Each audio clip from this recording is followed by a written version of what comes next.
Quisiera, en primer lugar, agradecer la posibilidad de participar en este curso sobre teología y la práctica de la sinodalidad. Mi nombre es Samuel Fernández, soy profesor de la Facultad de Teología de la Pontificia Universidad Católica de Chile y soy sacerdote de la Diócesis de Santiago. Me toca a mí tratar el tema de la práctica de la toma de decisiones en los primeros siglos del cristianismo. En primer lugar, podríamos decir que la fe cristiana como hecho eclesial necesita de cierta estructura, necesita de cierta organización. La fe cristiana no es una cuestión puramente individual, sino que es un seguimiento de Jesús como pueblo, y eso implica, ¿no es cierto?, una manera de ponernos de acuerdo, una manera de tomar decisiones, en el fondo para mantener, por un lado, la diversidad de dones que cada uno de nosotros ha recibido por parte de Dios, de dones y de misiones, y por otra parte, cuidar la unidad de la iglesia. Cuando nosotros hablamos de la toma de decisiones en la iglesia antigua, nos enfrentamos con ciertos problemas que podríamos llamar metodológicos. El problema fundamental es que nosotros tenemos que reconstruir las prácticas de la iglesia antigua sobre la base de los documentos que poseemos. Y los documentos son limitados, muchas veces son escasos, y por otra parte son fragmentarios, es decir, son irregulares. De algunas partes de la iglesia se sabe mucho, de otras partes se sabe muy poco, de algunos grupos, de algunos tipos de cristianos tenemos más documentos, de otros siempre tenemos menos. Hay una amplia variedad de condiciones en las cuales nosotros nos encontramos frente a los documentos, y lo importante es saber siempre que la vida es más rica que los documentos. Es decir, cuando nosotros estudiamos un aspecto particular, como la toma de decisiones, tenemos que estar seguros que lo que nosotros logramos reconstruir es menos y no representa toda la amplitud de posibilidades que debió haber existido en la vida de la iglesia. Por otra parte, es importante mencionar otro aspecto metodológico. Aquí nosotros no podemos reconstruir una única historia linealmente a lo largo del tiempo, porque en la iglesia antigua, en que tenía una organización, por así llamarla, federativa, las diversidades regionales, las diversidades locales eran muy amplias. Y por lo tanto, si por ejemplo nosotros podemos establecer que a inicios del siglo II, en Antioquía, las decisiones se tomaban de una manera, eso no quiere decir de que en toda la iglesia se hayan tomado de esa misma manera en esa misma época, sino que solamente allí, porque posiblemente, y a veces tenemos documentos que nos pueden probar eso, las mismas tomas de decisiones se realizaban por métodos diferentes en diferentes partes de la iglesia. Vamos a comenzar entonces por el desarrollo histórico propiamente tal de estas estructuras que fueron acompañando a la iglesia en su toma de decisiones.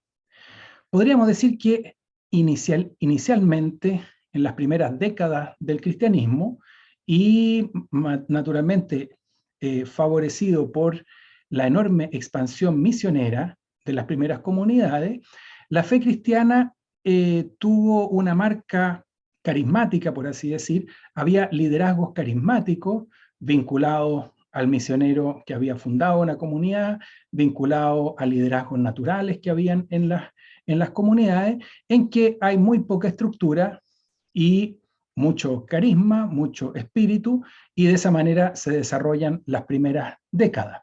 Hay una relevancia fundamental, ¿no es cierto?, de los liderazgos carismáticos, como lo vemos, por ejemplo, en Pablo, en las cartas de Pablo, que el mismo Pablo, a pesar de que deja instituidas distintas personas en las comunidades, él mantiene una cierta autoridad sobre las comunidades que él mismo ha fundado.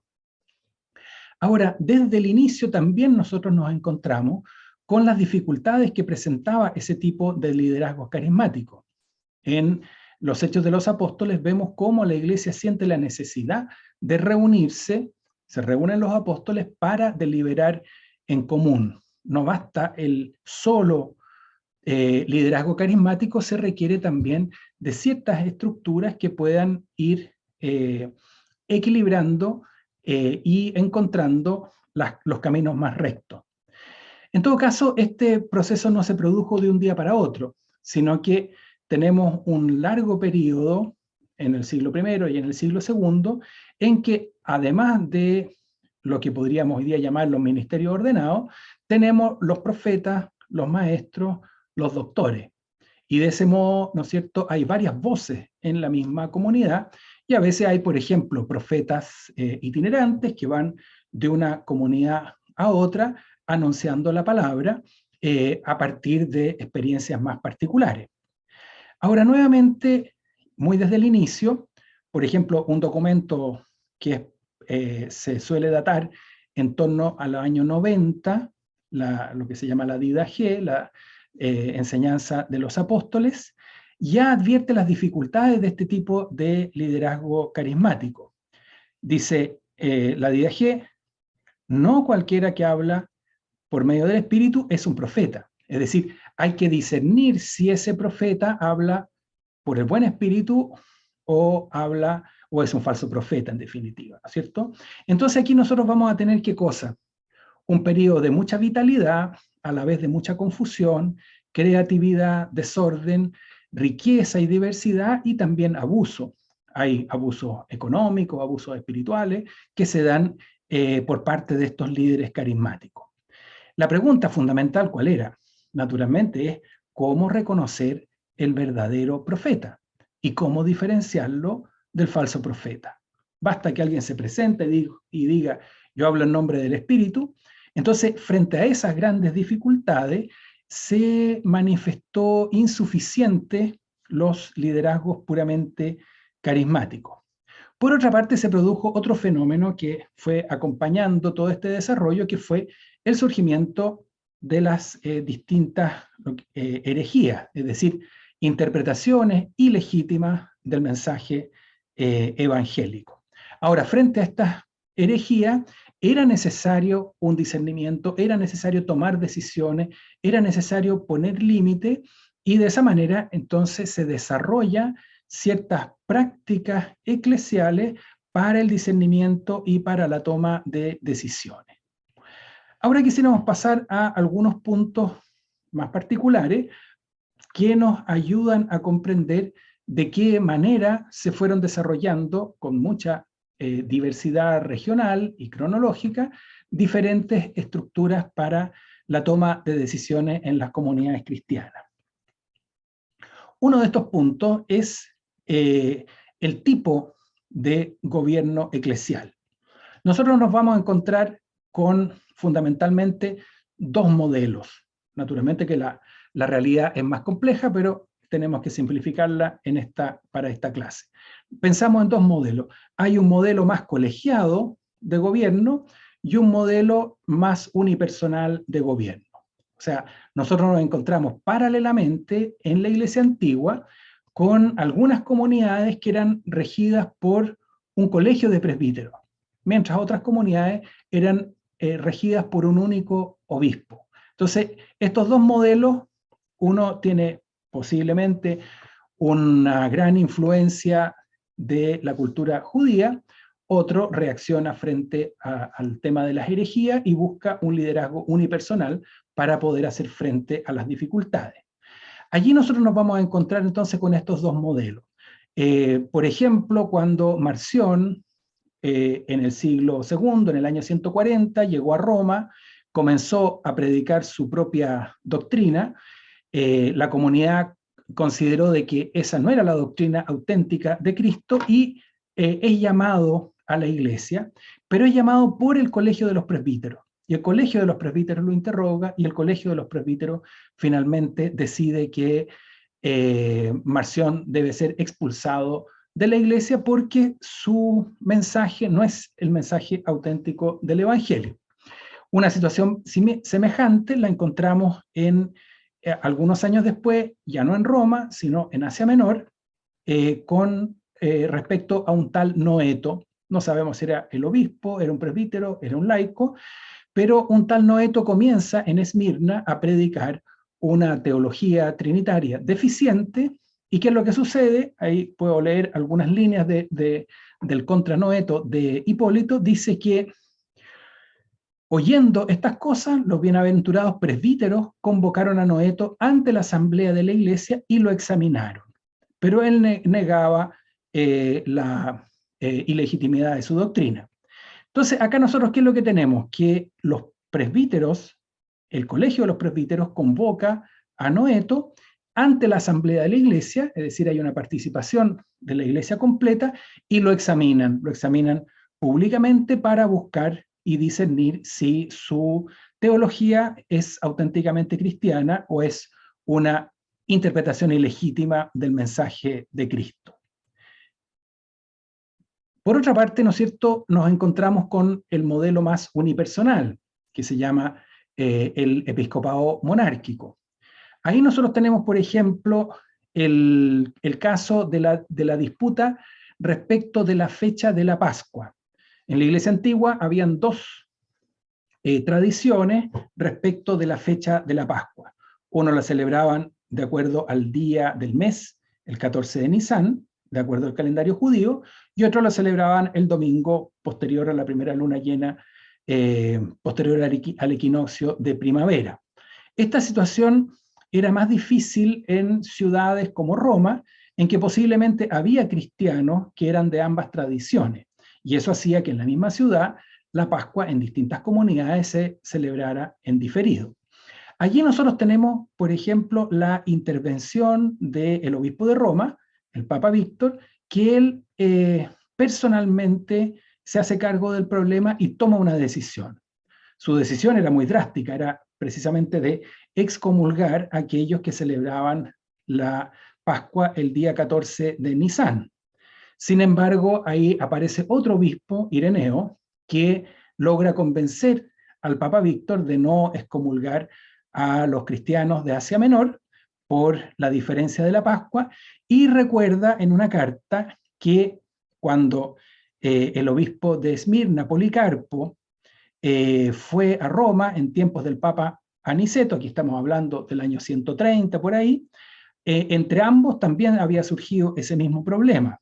Dice Ireneo que ni Aniceto podía convencer a Policarpo sobre el día de la Pascua, ni tampoco Policarpo convencía a Aniceto. ¿Qué es lo que pasó ahí? Dice, a pesar de ello, ambos permanecieron en comunión entre sí, y en la iglesia, Aniceto, el Papa Aniceto, le cedió a Policarpo la presidencia en la Eucaristía en señal de paz y de comunión. Acá nosotros entonces tenemos, por una parte, este modelo en que la autoridad recae sobre todo en el colegio de los presbíteros, y la otra en que recae sobre el obispo. Ambos modelos, ¿qué es lo que buscan? Buscan lo mismo, una mediación adecuada para discernir la voluntad de Dios. Es decir, ambos están buscando la voluntad de Dios, y poco a poco se fue imponiendo el segundo modelo, es decir, el del episcopado monárquico, posiblemente porque la amenaza de las herejías era tan fuerte que parecía que un gobierno unipersonal en la iglesia era capaz de reaccionar de manera más ágil y de manera mejor ante las amenazas de las herejías. Otro problema que nosotros podemos abordar ahora, otro tema, es justamente el tema de la elección de los obispos.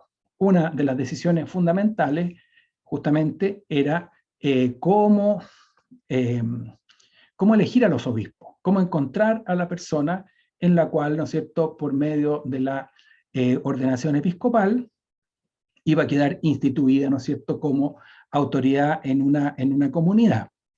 Allí nuevamente, como lo hemos destacado en varias ocasiones, ¿no es cierto?, nos encontramos con una amplia diversidad de maneras en la elección de los obispos. Un tema que de alguna manera es común es el hecho de que la elección, si bien se realizaba por distintos métodos, pero se realizaba localmente, en términos generales, no siempre, pero normalmente se realizaba de manera local. En una ocasión, un grupo de obispos se reunieron en Antioquía y eligieron el obispo para Alejandría, porque había, digamos, en un momento de mucha confusión eclesial en el siglo IV, durante la crisis arriana. Este grupo de obispos decide elegir un obispo y enviarlo a Alejandría para que se haga cargo de esta sede tan importante. Frente a esa situación, el Papa Julio, en el 341, reacciona y les escribe lo siguiente a estos obispos. Dice: el nombramiento del obispo de Alejandría no debería haberse hecho de esa manera ilegítima y contraria a los cánones eclesiásticos, sino que los obispos de la provincia debían haber ordenado a uno de la misma iglesia, de su propio presbiterio, de su propio clero, y no haber transgredido los cánones de los apóstoles. Es decir, para el obispo de Roma en el siglo IV, forma parte de la tradición apostólica que el obispo debe ser ordenado de entre el clero de la misma región, de la misma provincia. Ahora, eso no se daba siempre, porque en la misma ciudad de Alejandría ocurría que el obispo de Alejandría era el que nombraba los obispos de las sedes más pequeñas. En Alejandría sucedía una cosa, podríamos decir, cultural y sociológicamente bien particular, en que había una sede muy importante, que era Alejandría, y muchas sedes muy pequeñitas, que eran una cantidad grande de sedes, más de 100, que estaban repartidas en Egipto y Libia. En toda esa zona, posiblemente era el obispo de Alejandría el que decidía quién iba a ser el obispo. En otras partes incluso se utilizaba que el obispo dejara en su testamento quién él quería que fuera su sucesor. Es decir, tenemos esta diversidad de maneras para elegir a los obispos. Ahora, una cosa que es importante y que aparece sobre todo en el norte de África, particularmente en Cartago, es la participación del pueblo en la elección de los obispos. En un sínodo del 254 se nos describe cuál era esta función del pueblo de Dios. Dice, leo textualmente: también vemos que viene de la autoridad divina que la elección del obispo se haga en presencia del pueblo, a la vista de todos, para que sea aprobado como digno y apto por el juicio y el testimonio públicos. Aquí aparece la participación del pueblo de Dios en la elección del obispo. El texto no dice de que los fieles o que los obispos fueran elegidos por votación directa, no se dice eso. Lo que se dice es que la elección del obispo debe hacerse en presencia del pueblo, a la vista de todos, lo que hoy día llamaríamos, ¿no es cierto?, la exigencia de la transparencia. ¿Para qué? Para que el pueblo de Dios sea capaz de aprobar, de acoger, de recibir como digno aquel que ha sido considerado apto para ese ministerio. Y particularmente se daba algún caso, ¿no es cierto?, en que el obispo también podía ser rechazado por el pueblo de Dios. Leo nuevamente el texto de la carta sinodal del Concilio de Cartago del 254. Dice: el pueblo, pues, obediente a los mandatos del Señor y temeroso de Dios, se ha de separar del obispo indigno, puesto que tiene el poder de elegir a los sacerdotes dignos y de rechazar a los indignos. Es decir, en este caso nosotros tenemos un dato que es bastante particular, en que el pueblo de Dios también tenía la autoridad no solamente de ser testigo, de dar testimonio de la dignidad del obispo, sino que también incluso lo contrario, rechazar al obispo indigno. Ahora nos quedan dos temas. Uno es la manera de tomar las decisiones en ámbito teológico, y el segundo es la manera de tomar las decisiones en los ámbitos que podríamos llamar disciplinares. En primer lugar, vamos a las decisiones, la toma de decisiones en el ámbito teológico. Ya hemos visto, ¿no es cierto?, por ejemplo, en el caso de Marción o en el caso de Noeto, en que hay un colegio de presbíteros que escucha públicamente, por ejemplo, la doctrina de un teólogo, de un pastor, de un obispo en particular, y tiene la autonomía, tiene las atribuciones para juzgar esa doctrina. Nosotros siempre vamos a tener un protagonismo de los obispos o del colegio de los presbíteros en el discernimiento de la recta fe.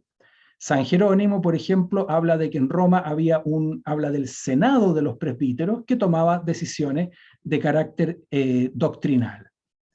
Ahora bien, en la iglesia antigua, como lo hemos dicho, habían estructuras muy diferenciadas para discernir la rectitud de la fe. Por ejemplo, en Alejandría se da un caso muy particular en que nosotros vamos a tener en el siglo, sobre todo siglo III, siglo IV, vamos a tener dos polos, el polo del episcopado y el polo de la escuela teológica. La escuela teológica posiblemente se había fundado independientemente de la iglesia y del episcopado, y poco a poco se fue uniendo, formó parte de la estructura eclesial más grande, y finalmente se van a terminar casi por identificar en el siglo IV. Ahora, ¿qué es lo interesante? Que el polo teológico tenía cierta autonomía, al obispo le correspondía, por así decir, poner los límites dentro de los cuales se podía juzgar que una doctrina era legítima, y se dejaba al ámbito de la investigación distintas propuestas de interpretación del cristianismo. De esa manera, ¿no es cierto?, nosotros vamos a tener que la teología y el teólogo también tenían un lugar particular en la toma de decisiones de carácter doctrinal. En este contexto, ¿no es cierto?, se desarrolla también lo que podríamos llamar el debate público, el debate teológico público, como una forma de iluminar la legitimidad o ilegitimidad de la fe. Por ejemplo, Orígenes describe haber tenido un debate con un gnóstico llamado Cándido, dice, en la presencia de muchos. Y ese debate quedó registrado, quedó escrito, y de esa manera la gente que tenía acceso lo podía leer. Otro ejemplo también de Orígenes es el debate con Heráclides. Esta es una situación muy interesante. ¿Qué es lo que sucedía? Estamos hablando del año 240, todavía siempre en la primera mitad del siglo III. Los obispos vecinos del obispo Heráclides consideran de que la fe de su colega es una fe que no es recta. Están preocupados por qué es lo que está predicando el vecino obispo Heráclides. ¿Qué es lo que hacen en esa situación? Convocan un sínodo de obispos para examinar la fe del obispo Heráclides y llaman a un experto, en este caso Orígenes. En el inicio de las actas de este sínodo se nos dicen elementos que son muy interesantes. Además tenemos la suerte que se encontró un papiro con el protocolo, es decir, con la transcripción completa del debate entre Orígenes y Heráclides. El texto comienza de la siguiente manera. Una vez iniciada la discusión de los obispos presentes sobre la fe del obispo Heráclides, cada uno dijo lo que pensaba y le planteó preguntas a Heráclides. Él, por su parte, proclamó su fe. Y más abajo dice, luego, Orígenes intervino y dice, ya que se ha iniciado el debate sobre la fe, hablaré. Toda la iglesia está presente escuchando. No conviene que una iglesia tenga diferencia de doctrina con otra iglesia. Y luego Orígenes conduce el debate por medio de preguntas y respuestas. Aquí nuevamente aparece este elemento tan interesante. Toda la iglesia está presente en este debate y puede de alguna manera testificar la rectitud o la ilegitimidad de la fe del obispo Heráclides en este caso. Este tipo de reuniones, este tipo de sínodos, indudablemente que nos llevan a los sínodos de carácter doctrinal. Un ejemplo muy ilustrativo va a ser el de Dionisio, obispo de Alejandría. En este caso vamos a tener un un obispo que había sido profesor de la escuela de Alejandría y que después llega obispo. Entonces es de alguna manera a la vez obispo y teólogo. ¿Qué es lo que sucedía? En una localidad había comenzado a surgir una doctrina que la gente reconocía como ilegítima, y de esa manera entonces Dionisio se hace presente y realiza un largo examen.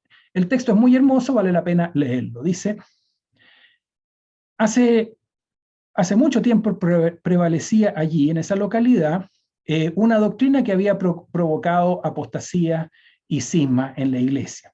Por eso, dice Dionisio, yo convoqué a los presbíteros y maestros y a los hermanos de las aldeas, y estando también presentes todos los hermanos que querían, los exhorté a realizar en público el examen de la doctrina.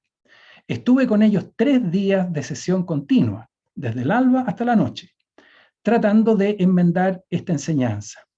Y pude entonces admirar la manera, el equilibrio, el amor a la verdad y la facilidad de comprensión y la inteligencia de los hermanos cuando, por orden y con moderación, iban desarrollando las preguntas, las objeciones y los puntos de coincidencia.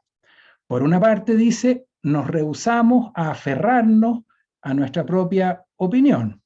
Por otra parte, no evitábamos las objeciones, sino que en lo posible tratábamos de abordar los temas propuestos y dominarlos. Y tampoco nos avergonzábamos de cambiar de opinión, de acuerdo a lo que exigía.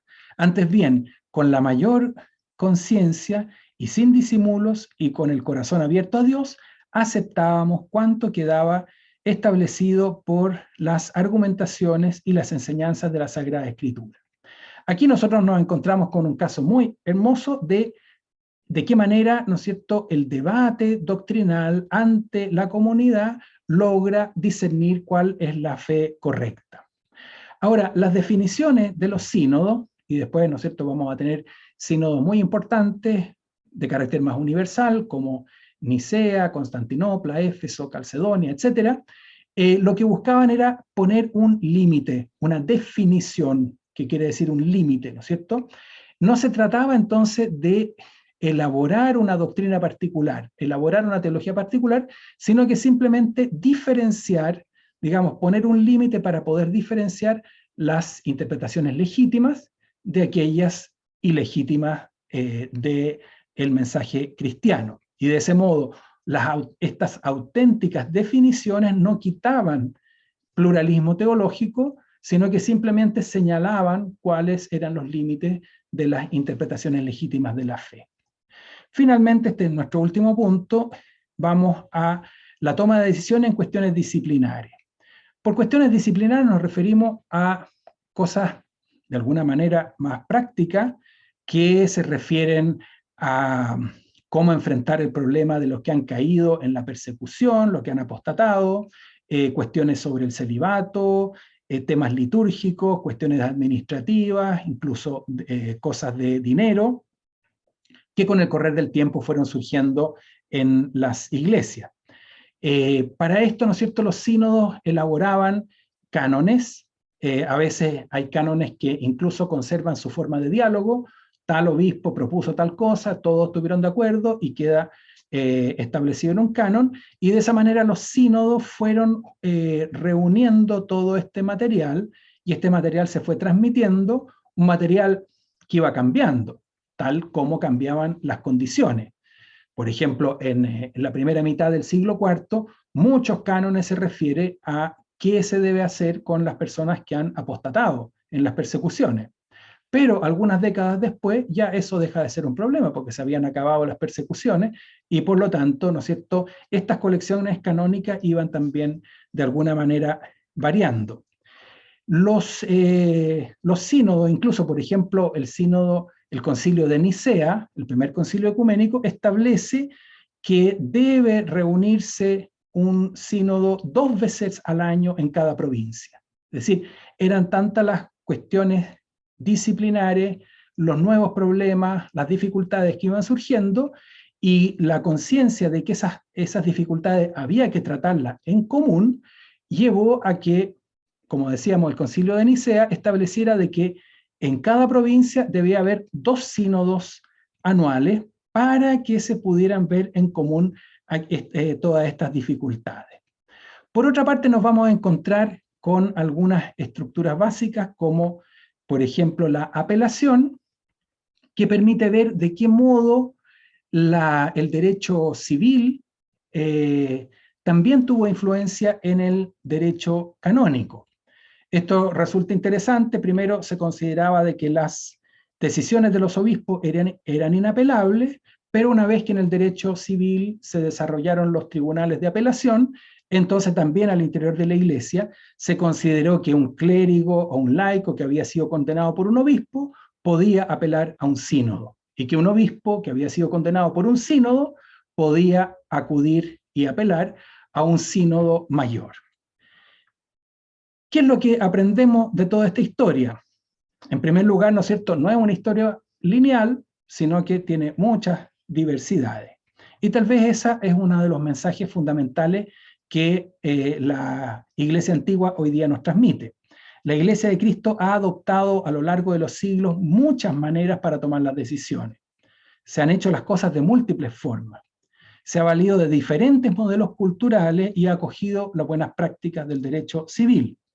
Y por eso podríamos decir, ¿no es cierto?, que la Iglesia antigua no solamente ofrece modelos que nosotros hoy día podríamos imitar, sino que tal vez lo fundamental es mostrarnos que manteniendo la identidad y manteniendo la unidad de la Iglesia, hay mucho espacio para buscar nuevas maneras de hacer las cosas. Muchas gracias.